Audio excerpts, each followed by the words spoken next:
السلام عليكم، معكم مروان في تسجيل الأداء ديال المسافات الطويلة 10000 متر و 21 كيلومتر. اليوم إن شاء الله قررت أنني نهضر لكم على واحد المجموعة ديال التدريب اللي تقوم بها العدائين الرياضيين، واللي مهمة جدا لتحسين الوضع البدني ولتحسين كذلك التوقيت الشخصي في المسافات القصيرة والمتوسطة والطويلة. كذلك نهضر لكم على لونديرونس، على قوة التحمل، كيفاش تنكتسبوها واشنو اللي خاصنا نديرو باش نكتسبو قوة التحمل مع الوقت. والكلام ديالي موجه للمتدربين المبتدئين وللعدائين الصغار كذلك. اول حاجه خصنا نخدمو لونديرونس، خصنا نخدمو على قوة التحمل باش تكون عندنا. اشنا هي قوة التحمل وكيفاش تكون عندنا؟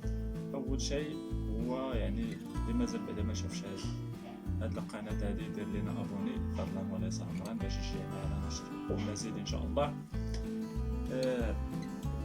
concernant donc la première chose اللي هي لونديرونس، اللي هي قوة التحمل، تنكتسبوها بلي فوتينغ المسافات الطويلة ان شاء الله. الانسان يحاول يخدم لي فوتينغ بطريقة عادية شوية عليه، ما يكترش على راسو، ما يفرسش مزيان وما يديرش بفيتاس، بتيت فولي شوية عليه، ويحاول كل مرة يزيد شوية ديال المسافة، كل مرة يزيد شوية ديال المسافة، حتى يوصل لساعة، ساعة ونص، حتى ساعة ونص ديال لي فوتين، غير بشوية هاد لي فوتين هادو يعودو العضلة على انها تخدم لمدة طويلة وتأكتيفي الخيوطات العضلية ولا العضلات الهيكلية اللي تيقاوموا المسافات الطويلة واللي تيستهلكوا الطاقة وما تيعياوش بزاف، وبالتالي تأكتيفاو إلا تأكتيفاو دوك العضلات الهيكلية العيا ما تيكونش بسربة، تيكون عندك ما يسمى بلونديرونس، ما يسمى بقوة التحمل. افيك لو طون، مع السيرورة ديال التدريب، كل مرة تخدم لونديرونس، كل مرة تخدم لونديرونس، كل مرة تزيد عندك هاد لونديرونس وهاد قوة التحمل. وبالتالي كونسيرنو لونديرونس قلنا شنا هي لونديرونس. فوتينغاد شوية عليك، ما ديرش فيتاس، ديرهم بتيت فولي وتحاول تضرب مسافات طوال ولا مدة زمنية طويلة، شوية بشوية، وتبقى تزيد في المدة الزمنية وتبقى تزيد في الكيلومتراج، حتى تبقى تضرب مسافات طويلة ومدة زمنية طويلة ديال لي فوتينغ وبتيت فولي. وإلا لقيتي انك دير هاد الفوتينغ هذا في واحد المنطقة جبلية غادي يكون مزيان، غادي يكون احسن، حيتاش تزيد حتى لا شارج حتى هي على قوة التحمل، وبالتالي تكون النتيجة احسن بكثير. دوزيامون، ثاني حاجة غنهضر لكم على لي زيتيرمون الأهمية ديالها. من بعد لي فوتينغ، اي فوتينغ درتيه ضروري من لي زيتيرمون مهمين جدا. علاش؟ لي زيتيرمون تيحاولوا اول شيء هو انه العضلات ديالك تتسرحوا، تتمنع التشنجات، تتمنع العديد من الامور اللي ممكن يوقعوا لك بعض التقرحات، بعض الاصابات، اضافه الى داك العيا اللي تكون في العضلات تتحيد.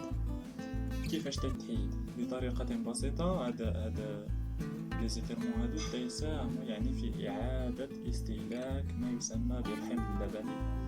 هذا الحمض اللبني هذا تيكون نتيجه ديال الاستهلاك ديال الجلوكوز، الاستهلاك ديال المواد الغذائيه بصفه عامه، بطريقه غير كليه، نتيجة التمرين العضلي تيكون مجهد، تيكون لمدة طويلة، وبالتالي العضلات ديالك ما توصلهمش الأكسجين بزاف، تلتجئوا لما يسمى بالتخمر اللبني من أجل إنتاج الطاقة. وهذا التخمر هذا تينتج معاه ما يسمى بالحمض اللبني، وهذا الحمض اللبني هذا هو اللي تيعطيك الآلام في العضلات ديالك، في الجسم ديالك، في الأيدي ديالك وفي الرجلين ديالك ولي مولي إلى آخره. وبالتالي باش نحيدو هذا الحمض اللبني ولو جزئيا، خصنا نديرو ما يسمى بلي زيتيرمون. وكذلك الى تمكننا اننا نديرو واحد لو رولاشمون، لو دومان ماتان درتي التمرين ديالك اليوم غدا الصباح بكري غادي دير واحد رولاشمون بوندون 35 مينوت ولا 30 مينوت شويه عليك ودور رجليك. اي اون بليس دي رولاشمون il faut faire ce qu'on appelle les étirements يعني باش نحيدو داك الالم كامل اللي تيتواجد في العضلات ديالنا نتيجه التراكم ديال الحمض اللبني اللي قلنا تتراكم عندما نمارس يعني تمرين عضلي شاق لمده طويله. ثم ان شاء الله من بعد لي زيتيرمون غادي نهضر لكم كذلك على ما يسمى ب لي فارتليك. لي فارتليك مهمين جدا. اشنا هما لي فارتليك، لاش تينفعوا، كيفاش تيداروا، هادشي كامل غادي نعرفوه. اللي مازال ما دارش لايك يدير لايك دابا باش نكمل لكم. دونك كونسيرنون لي فارتليك، لي فارتليك تيساهموا في السرعه، في الزياده من السرعه. اضافه الى ذلك قد ما تخدم لي فارتليك قد ما تزاد قوه التحمل اللي هضرنا عليها في الاول. يعني لونديرونس اللي هضرنا عليها الا خدمتي لي فارتليك تدخلهم مع لونديرونس. داكوغ. اضافه الى ذلك هاد لي فارتليك هادو كيعاونوا في السباقات على طريق السباقات في الحلبه، يعني المضمار ديال السباق، خصوصا في المسافات المتوسطه والطويله. حيتاش هاد لي فارتليك هادو يعني تيعطيو واحد الحاجز بينك وبين العدائين الاخرين، وتيعطيو كذلك واحد الفارق لا في المده الزمنيه لا في السرعه بينك وبين العدائين الاخرين المحيطين بك في الكوكبه فاش تعتزل. بالتالي الا ترينيتي لي فارتليك مزيان غادي تبقى تهرب عليهم مره تهرب عليهم. الا ترينيتي مزيان لي فارتليك واخا حتى هما تيترينيو لي فارتليك قد ما ترينيتي انت اكثر منهم قد ما غادي تكون احسن منهم يعني في الكوكبه قد ما غادي يمكن لك انك تخليهم وتزيد. داكوغ. هي شويه بشويه يعني تيمارسوهم العديد من العدائين. الزربات تكون تجري معاهم في شي كوكبه، مره تيهرب عليكم شي واحد تيتبعوه الاخرين، فهمتي؟ مره تيبقى شي واحد تيزيد الاخر الى اخره. هادشي راه تقنيات ديال السباقات على الطريق، خصوصا يعني قلنا المسافات المتوسطه والطويله باش تداروا بحال هاد يعني التمارين. والفارتليك يعني تيساهم في عدم العياء، تيساهم كذلك في يعني التمكن من السباقات على الطريق، تيساهم في زيادة من السرعة وفي ترك مسافة بينك وبين العدائين الآخرين، وتساهم يعني في الفوز بالسباق كذلك. تساهم في أنك تفرد في النهاية ديال السباق وتكون انت متصدر ديال السباق. هادشي هو باش مزيانين لي فارتليك، وتيعاونو كذلك القلب ديالك يخدم مزيان، وبالتالي يعني وقت ما بذلتي واحد المجهود كبير بزاف في السباق ودغيا ترجع ثاني يعني الى فتي الكوكبه ديالك، ممكن ترجع للريتم ديالك باش كنتي تجري معاهم وتجري به عادي، وممكن تزيد ثاني وتجري به وتزيد. داكوغ. دونك هذا تيعاونك انك تفورسي وتطلع كذلك.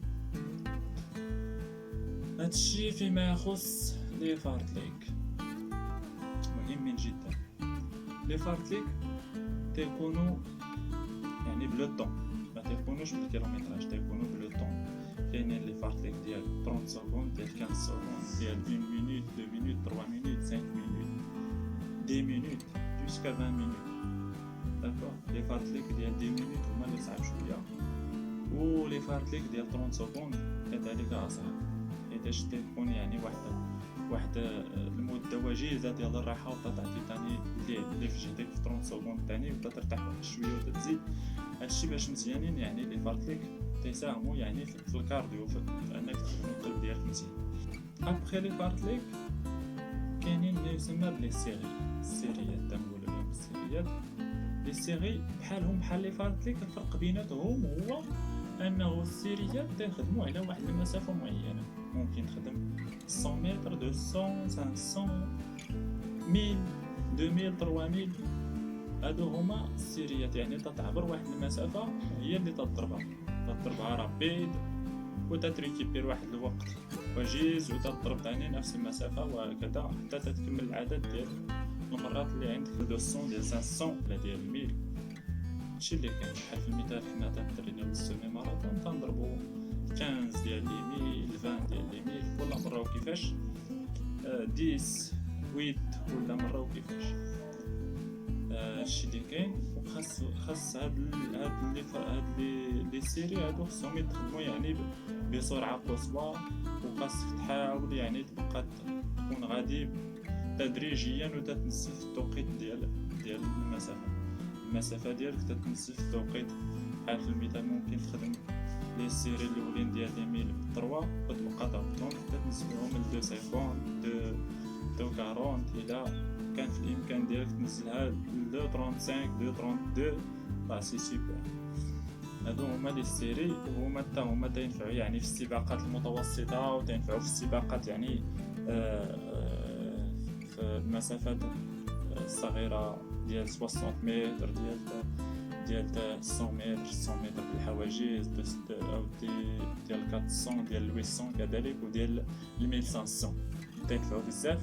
وتينفعوا كذلك في السيمي ماراطون والماراطون، حيتاش يعني قد ما درتي واحد العدد هائل ديال لي سيري قد ما غادي يعني ينفعوك انك تضرب المسافه ديالك ديال السيمي ماراطون ولا ديال الماراطون وانت هاني معني يعني براحه، ماشي غادي تضربهم وتعيا بزاف الى اخره. ما غاديش دير واحد المجهود كبير بزاف اللي غادي يعني يعييك بزاف.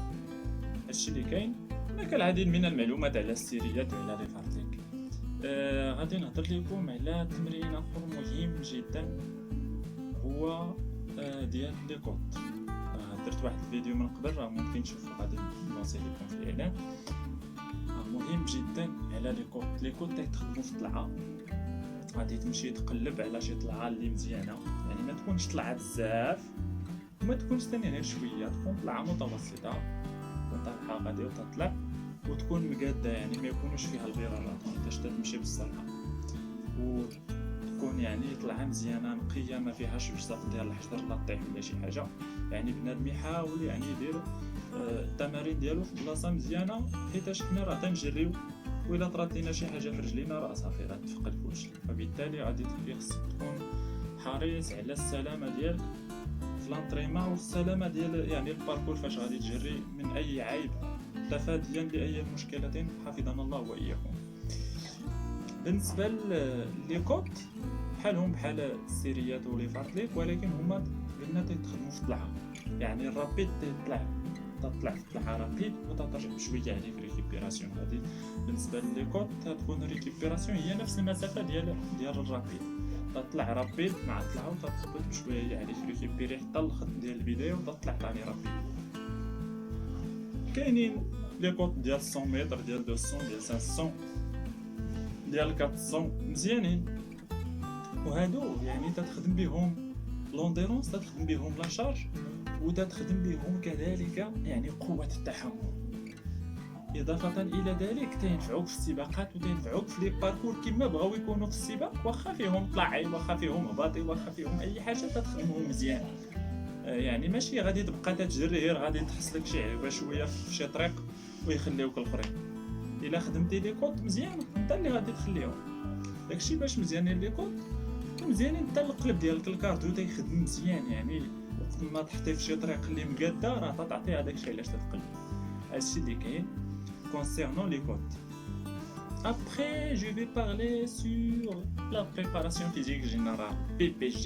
Déjà هضرت عليها في الفيديو، غادي نبونسي لكم تشوفوا حتى هما، هو الا بغيتو تشوفوا كليكيو على الاعلان. concernant le PPG راه يعني عدة حركات حديدة جدا ومزيانة للياقة البدنية ومزيانة للحماية ديال الجسم، الحماية ديال العضلات من لي بليسور من التقرحات. يعني مخيرة البي بي جي توب هي البي بي جي. يعني اي واحد ممكن يخدمها، ماشي العدائي. بي بي جي ممكن يخدمها اي رياضي مزيانة، هي يعني الجسم ديالو مزيانة، العضلات ديال الجسم ديالو تتحميهم، واللياقة البدنية والرشاقة ديال الجسم الى اخره مخيرة. بي بي جي راه عطيت عليها معلومات وعطيت عليها يعني بعض الحركات اللي ممكن تشوفوهم في الفيديو السابق ديالي. الا حبيتو تشوفوا راه غادي نحط لكم اللين ديالو في الصندوق ديال الوصف.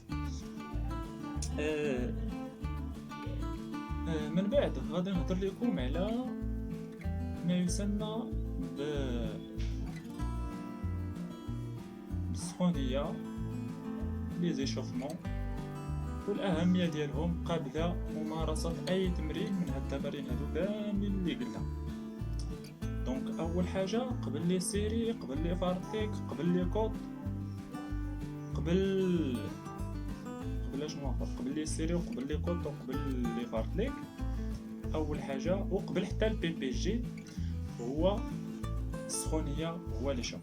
يعني غادي تخدم لي شوفمون ديالك بوندون 30 مينوت جوسكا 1 اور، سا يعني اون ريلاسيون افيك التدريب ديالك، افيك البروغرام ديالك شنو اللي عندك.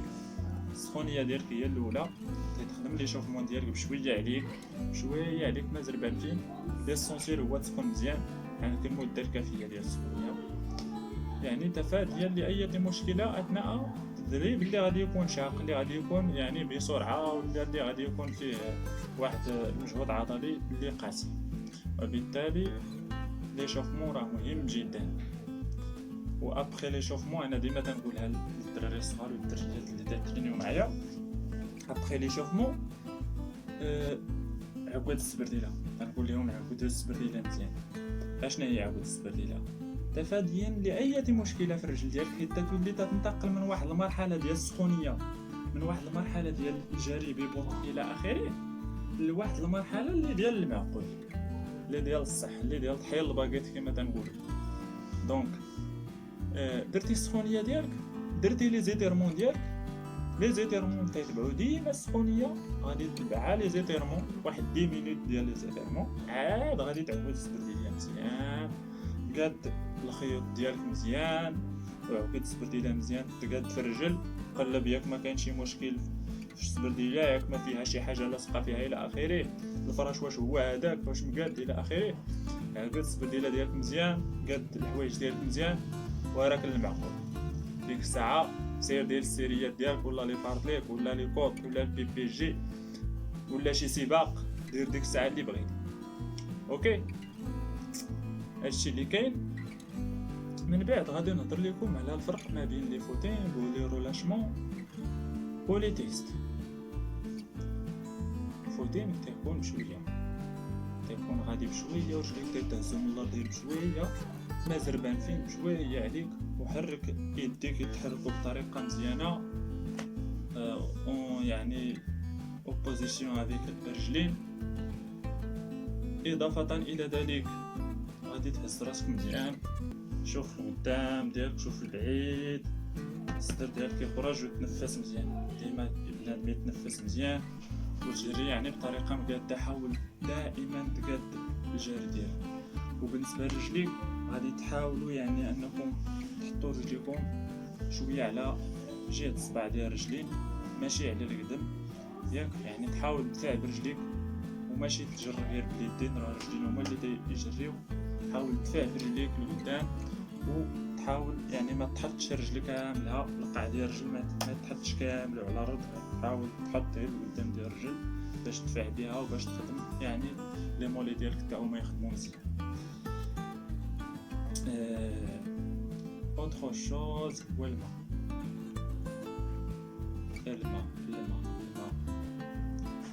يعني الماء مهم جدا، خصوصا المبتدئين يحاولوا يهزوا معاهم قريعه، ماشي في يديهم باش ما تعمشهمش. راه كاينين دوك الصمات اللي تركب فيهم قرعه مزيانين ورخاص، يعني ما غاليينش.